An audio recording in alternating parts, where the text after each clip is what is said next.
Richard Hart. I'm here with Nimrod Lehavi.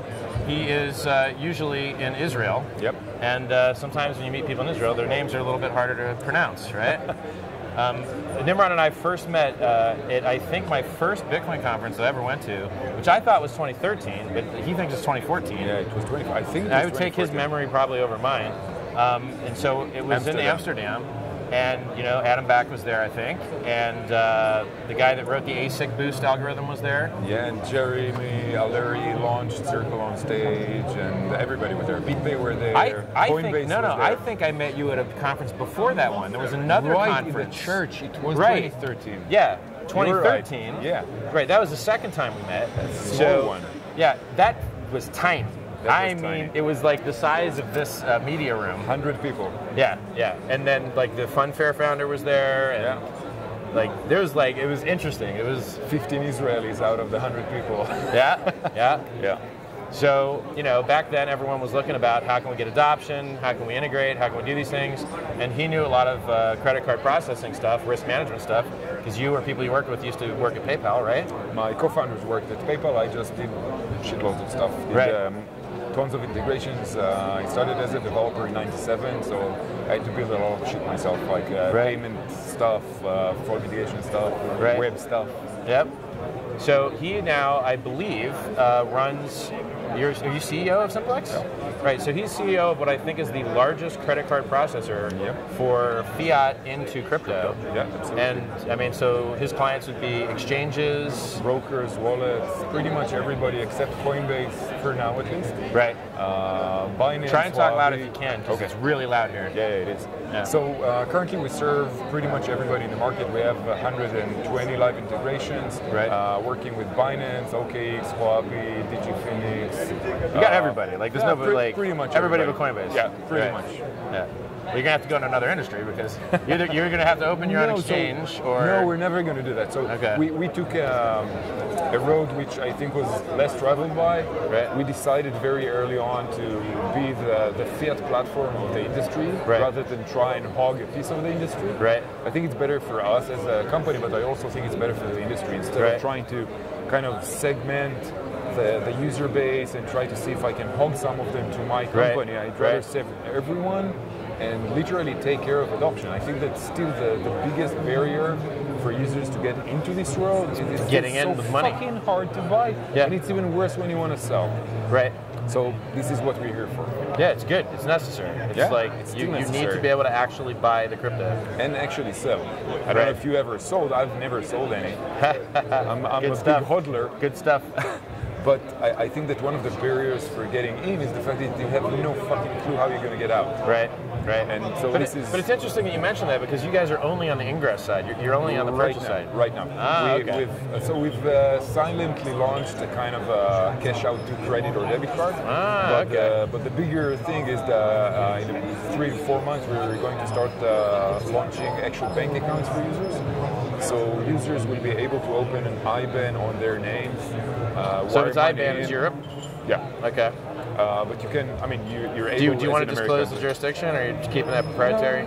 Proprietary. It's anyhow, it's passported across Europe, so it doesn't really matter. Okay. All right. Because I'm excited to hear that. That's pretty cool. I think it's like in 6 months, it's not going to be an acceptable excuse saying it was hard to buy Bitcoin or it was hard to sell my crypto. Because once you have an IBAN, you can interact with it because it's a bank account on your name. So even just that, the fact that you have another bank account on your name, which you can wire money in and out, much simpler, right? Because it's on your name. The bank usually don't ask questions. The sender and the receiver have the same name. Exactly. No absolute minimum AML KYC problems. Most times nobody cares. Yeah. And we're going to issue a debit card connected to that account. So I think the most interesting scenario will be your grandma depositing $30,000, converting them to crypto, lending the crypto out, receiving the APR on daily or weekly basis into that account in fiat, using your debit card, and basically, everybody's dream. Let your money work for you. Right. It's a great idea. It's a really good idea. I have my moments. So, of all the people that showed up at those events, a lot of them kind of like have come and gone. Like you see that their business didn't stick or they didn't get product market fit. and it's interesting to see which ones did work, you know. And you got to do the business you already was your core expertise, right? I never got to do my core expertise. So my core expertise was always marketing, right? I had a 150-person marketing company, 60 million a year in sales, and I have never, like, as a Bitcoin fan and investor, I never had the margin that I needed to advertise to bring in new people. So it costs you, like, if you're an online casino, it costs you $300 to $600 to get a new user. And then you have to pay the referred, right? And so you've got to make $1,000 on that guy, or 50 on some guys to make like 200 on other guys. And the numbers in Bitcoin just never worked for me. Like, I didn't own a large enough stack of the supply to make cash positive onboarding a new user, and no one has a large, no one can, which is why the only people that do ads are exchanges that beat them up with fees, margin houses that beat them up with fees, and no one else can afford to do ads.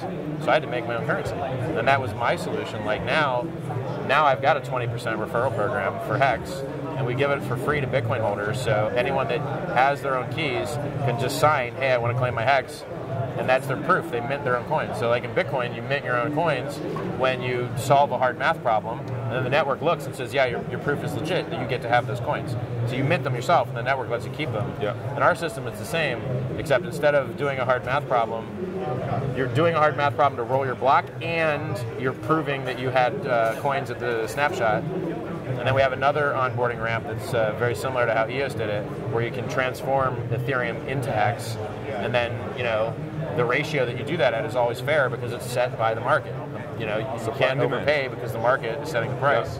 And they made $4.2 billion doing it that way, which is, I believe, the most anyone has ever made in crypto ever. So it seems like a really good launch metric to emulate, right? You're like, yes, these guys made more money than anyone else, so we're going to do it in a very similar way. So now I'll have the ability to start buying ads, like when we launch in 2 or 3 weeks. Right? Now here's the trick. Here's the trick. I have to tell you, we are not a security. I'm not promising you work, okay? I'm not promising you I'm buying ads. I'm telling you that as a referrer, there is margin as a referrer that I could use to buy advertisements if I chose to. That has absolutely nothing to do with you setting Ethereum to the contract. You should expect absolutely no work from others to make this price appreciate. Because they have like disclaimer on yes, the bottom. It's really important. It's really important. A lot of people go into the business of making you big promises and then saying, give me money, right? And then they make the big promises and they get your money, and then they run with the money, and then they don't do anything. That's the entire marketing and advertising industry, basically. Well, I mean, it's something like, good companies make ads too, right? Coca-Cola tastes pretty good, and they advertise a lot. I don't like it. Yeah. It's a little sugary now that I've been off it for a while, but there's somebody out there that advertises does an okay job. So my point is, when I tell people like what my dreams are about what I want to do, they have to know that that is unrelated to them sending money, right? Like if I do it, if I do it, it got nothing to do with it. I don't think that. I mean, no company here is a philanthropical enterprise, right? I mean, everybody is here to make a buck. Yeah, probably not. But I want to make it while I'm doing something which is important and meaningful. And you know, there's the.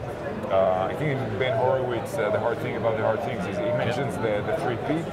Like the 3 P's. Like people, product, profit. Right. And I allowed myself to add another P,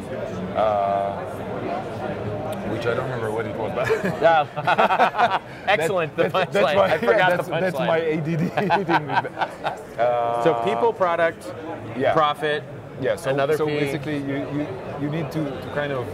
I remember. Okay. Again, ADD, purpose. Yeah. So he layered it like people, because you need to first of all find the right people, and then you need to, with the right people, build the right product, and then you make a profit. But I think with the right purpose, you bring not only better people, but same-minded people. They all believe in the same idea. So, and I think in the crypto industry specifically, it's rather easy. I mean, if you're bringing people who believe in what you do, and again, Simplex is not a philanthropical enterprise. It doesn't need to be. Exactly, but you probably wouldn't have scale if it were. Like if you want to scale, you need money. For sure. Yeah. But I think that the purpose behind it of making crypto more usable, more accessible, growing the industry, and not just because 2018 and most of 2019 was really it was sad. We should have more users. You buying Bitcoin from me, buying Ripple from you, Ether, EOS. It's like snake eating its own tail, basically. And the key thing here, which I kept pounding to everyone who would listen, is that we need more users. And Simplex is pushing one of my biggest proud things is that Simplex is enabling users like $1 to $2 million a day of new money, of new users into crypto. If you want the price up, people have to buy. They have to send their fiat in to move the price up. Even not the price, just the whole ecosystem needs to work. If you intend, which we all intend, the market cap to be trillions. Exactly, trillions, not like fucking 200 billion. So money has to flow in. Liquid trillions.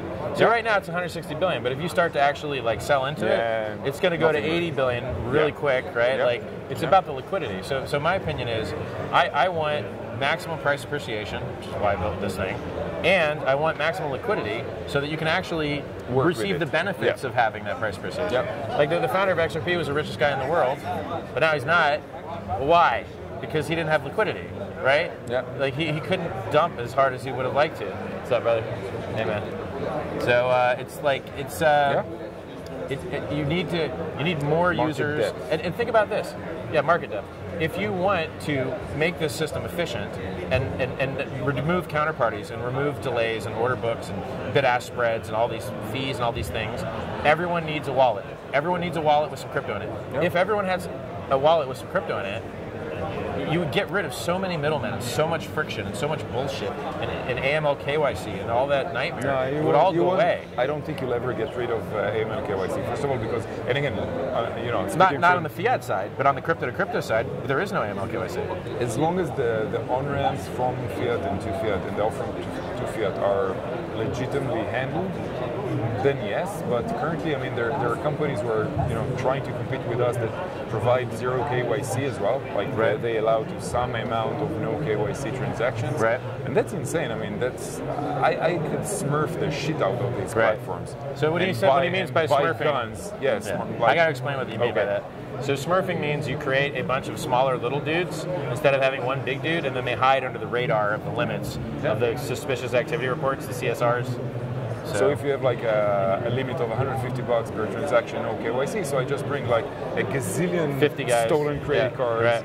Yep. Half of them will pass. I get money. I buy rockets, and all of a sudden, the entire platform. Bottle rockets, fireworks, and the entire platform which used it is liable now for terror financing. I know what you mean. Which is fucking insane. So it's Well, I mean, they do have the passporting. They do have the travel rule, which states that the FinCEN in the United States is applying the Bank Secrecy Act to exchanges and applying something called the travel rule, which states that you cannot send money from this exchange to that exchange without knowing your customer and their customer, right? And they have to do data sharing across, which is to me kind of silly because you're like, okay, well, why don't you just skip that shit and take the crypto to your own wallet and send it to the guy directly and cut out 2 middlemen, right? But they're just trying to do the best they can with the tools they got, and I think it's misguided. If you've got so here's how the real world works with law enforcement. You have a judge that convicts people that break the law, and then before that, you have a prosecutor that presents a case in front of the judge, and before that, you have a policeman that arrests people and makes sure that they show up to court. And before that, you have an investigator that gets evidence, okay? And so there you go. Judge, prosecutor, policeman, investigator, right? Which is also usually the policeman. So we need more investigators. We do not need to drown the few investigators that we have with more hay when they're looking for needles in a haystack, which is what most of this CSR, AML, KYC bullshit is. You're making it harder for them to do their jobs, giving them more data that is not actionable for them, right? I'm not sure. I think that, because we collect, we're the one actual financial institution in this ecosystem. Like we're constantly under scrutiny of the Central European Bank. We comply with every regulation around there. So when we perform KYC, we do it properly. When one of the exchanges is doing KYC, it's basically like spitting in the wind. It's like asking your 7-Eleven counter. Well, you guys really care because if you get fucked, you lose the money. No, not only that. I mean, so yeah, that was. So you don't want to lose money. Yeah, that was actually one of the arguments with the central bank when we received the license. We told them we're the only company globally that's being penalized financially immediately for a bad KYC because we provide 100% zero chargeback. Yeah, because you'll get chargeback and you'll lose the money. And we pay. Right. Because we got to tell everyone what a chargeback is. Yeah. So I used to do a lot of retail, millions and millions of dollars. And what happens is when you have a swipe in person, you get a lower rate. Back then it was like 1.49, 1.59% plus like 20% transaction fee. And you would be protected against chargebacks. So if you got a swipe and a signature, and someone said, hey, that wasn't me, you would submit the dude's signature and the swipe, and you would win. But then they did MOTO, mail order, telephone order, and this was before the internet even existed. It was just coming online. This is back in 2003, 2002. And the rates were about 2.2%. And if someone charges you back, you will lose. You will lose that. And so he's in the business of delivering a digital product that is extremely hard to prove that he actually delivered. Yep. And to win that with the credit card company, I mean, to me, I would consider it a miracle that he's able to do it, but he obviously is. It's his whole business. But I like if I were to try and copy his business, I guarantee you I'd lose every chargeback. Because I'd be like, I sent him the coins. And they'd be like, I didn't get them. And they'd be like, yeah, well, we're taking the money back. And they've got a year to take the money back, depending. You got a year on Amex, and I think they have 6 months on Visa and MasterCard. It really depends on the jurisdiction. But yeah, I mean, so we're handling it on both sides. First of all, we try to mitigate and prevent every chargeback that we can by analyzing something like 1,000 attributes per transaction in real time. 1,000 attributes per okay. transaction in real time. And if we miss some, then we always have to miss some. Otherwise, it means that we block the good use. Well, you'll just fail everybody out. Yeah, right. And then we fight some of the chargebacks with the credit card companies, and we actually win. I mean, the general percentage of winning disputes is around 6%, 7%. You win 6%? No. Everybody in the industry of credit cards wins 6%. We win 80%. It's insane. I have no idea how you do that. That's amazing. We just, it's just like hacking the system. You need to understand what's what and what's working and what isn't working, and basically, Because if I sold you Bitcoin, and you said you didn't get them, I guarantee the credit card company will take that money away from you. Guarantee it. So the fact that you figured that out is a miracle in my belief. That was that was the holy grail. Pretty much, yeah. Like, I think that's why you kind of are one of the few companies in the space. I think there's single-digit companies in the space. Yeah, there are. I think there are a few trying to compete with it. They're in very initial phases. I don't think they hit volumes that are meaningful yet. We're working. We're working with the top banks, top acquiring banks. Acquiring bank means the people that actually take the risk. So an acquiring bank is who takes the money from the credit card holder. Yeah. And then if the credit card holder charges back, the acquiring bank is at risk. And then they're the ones that are responsible for making sure that they don't give the money to you. So they have some risk, the acquiring bank. They can get terminated by Visa or MasterCard if they don't. They're basically the link between Visa and MasterCard and us. Right. So they're always in the middle. They have lower margins, higher volumes. So it's a merchant bank that issues the credit cards on the other side too. Like if you understand the system. So the acquiring bank faces the merchants, and the merchant bank faces, I think it's a merchant bank, right? Issuing bank. The issuing bank, sorry. The issuing bank faces the credit card holders. Yeah. It's a weird system. It's a crazy complicated system. Yeah. Crazy. It's insane that it works. I mean, every transaction has to complete the whole loop twice. Because first you do a capture, and first you do an auth, and then you do a capture. So every transaction... So pre-auth and settle? Yeah.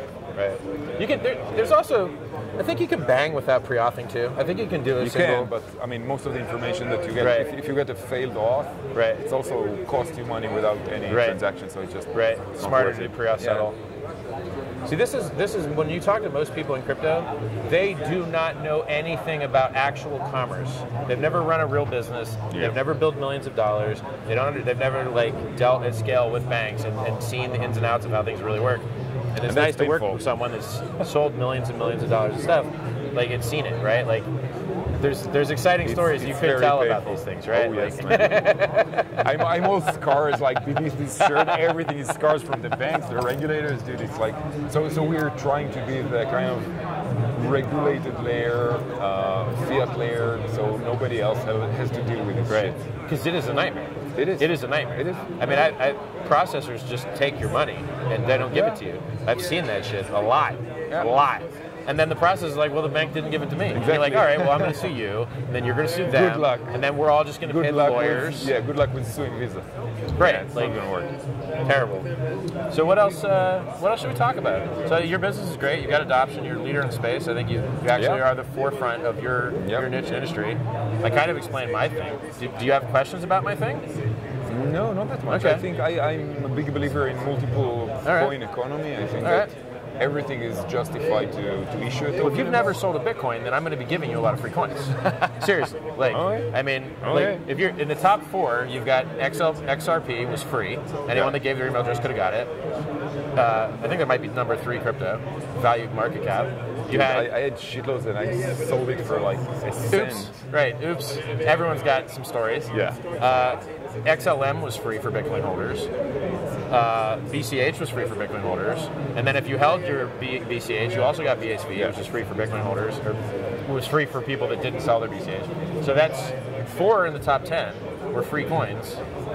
If you're not accepting free money, like, I don't know. Like, take the free money. Yeah, something's wrong. Yeah, so our trick is we just don't let people sell. Like, when you free claim, they're locked up for 90 days, or I'm sorry, 350 days, 90%, and then people stake longer to get 3 times the shares. Like, you can stake up to 10 years and get 3 times the shares. Every year is about 20% more. It's just we copied normal CDs in the real world. So a normal CD in the real world right now, about 5-year CD, I think you get 2.49%. And then if you stake an extra year, you get an extra 20% interest. Just copy what's already working in the real world. No one else in crypto is doing it. It's a $7.2 trillion market. No one's doing it. Awesome. Like, that's great for me. I'm glad you guys left the opportunity there, because if you want to replace all of finance and get rid of all of the middlemen, you have to get rid of all of the products at the bank. And currency is a smaller market than time deposits. Currency is about $5 trillion, and in the States, or currency is about $5 trillion. Time deposits about $7 trillion. You have to replace all of it. Like, and Bitcoin can. Bitcoin can do time locks, but you don't get any interest. You just screw yourself. You can't sell.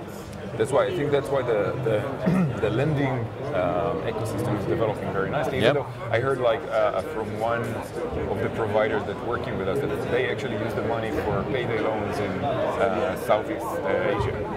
Really? So they take the crypto, they convert it to fiat, they do it for payday loans, which have crazy APRs. I don't know how what's the maximum in the States, but they just keep moving to states that don't have maximums. Like, they'll get on Indian reservations. So I mean, you can do cash advance loans that are like 3,000% APR. I believe. In certain jurisdictions, they passed laws to stop that from happening. Like, they were fucking over a lot of armed services people, so they made a law that's like, you know, you can't be screwing over the military this way. And in certain states, they did that. So it's an argument. Like, everyone's trying to like get into a state with an Indian reservation where they could get that excuse, and then kind of do the business in other states, and then hope that the feds don't come down on them for interstate commerce, right? Crazy. Like, it's one of those gray businesses. So these gray businesses got attacked at Operation Choke Point, or Chokehold. I think it was Choke Point, and it was like gun sellers, cash advance loan people, you know, just I think maybe adult services, and they just, you know, tried to cut off all their processing, which is a little bit weird, because there's people that are like kind of making new laws, but they're really not supposed to be making laws. They're supposed to enforce the laws that are already there. There's a lot of like the executive is kind of doing things they shouldn't really be doing. Bureaucrats will be bureaucrats. Exactly. Like, if you don't like a thing, make a law, have a vote, but don't just invent new pseudo law by tilting the enforcement actions. You know, it's not that great. So what do you think about the market coming this year? I think bull, bear. I'm always bull. Right. I'm always bull on the long run. I mean, again, I don't know on the daily scale or on the weekly scale, but I'm a big believer. Otherwise, I would have been a hodler for so long, and you know, it worked pretty well for me so far. Good job. As long as it doesn't go back to zero, then I'm good. It's probably unlikely to go to zero. I think it's. I think with 2013, I think so 2014 was like the 1300 top, and I think 2014, end of 2014, I think was the 1300 top. So I think when we were at 2013, it might have been right when Congress had its first like meeting, around $266 maybe. I can't remember the exact price, but I would say about 270 when we were there, maybe. Could be, I don't remember. My brain for like time is not that good. Who the fuck remembers? It was 8 years ago. 6 years that ago? Long? Jesus Christ. Man, I'm so old now.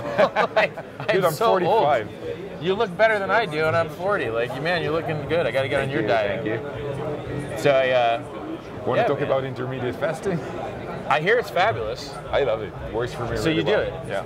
You probably have a six-pack. No, I don't. You probably do. He's probably fucking lying. I'm looking at his shirt. It looks very flat here. To cover all the tattoos. Yeah, like, I hear wonderful things about it. I would like to be able to do it. So, like, I'm doing the startup thing, and we're launching soon, and I'm a stress eater. Oh. So it's like, okay. I think it must be something like that, because when I'm stressed, I can't eat. Like, interesting. I can't, like, I get a bit nauseated, and I just, like, you're lucky. I drink more coffee, I get more nauseated, I can't even think about food. So it's like, I think we've got good things coming up this next year. I think we're going to get price pump. We've always got random Chinese Ponzi's just pumping it up, and they don't even dump because they get arrested before they can sell it. And then you're like, all right, well, thanks for all the extra free money, right?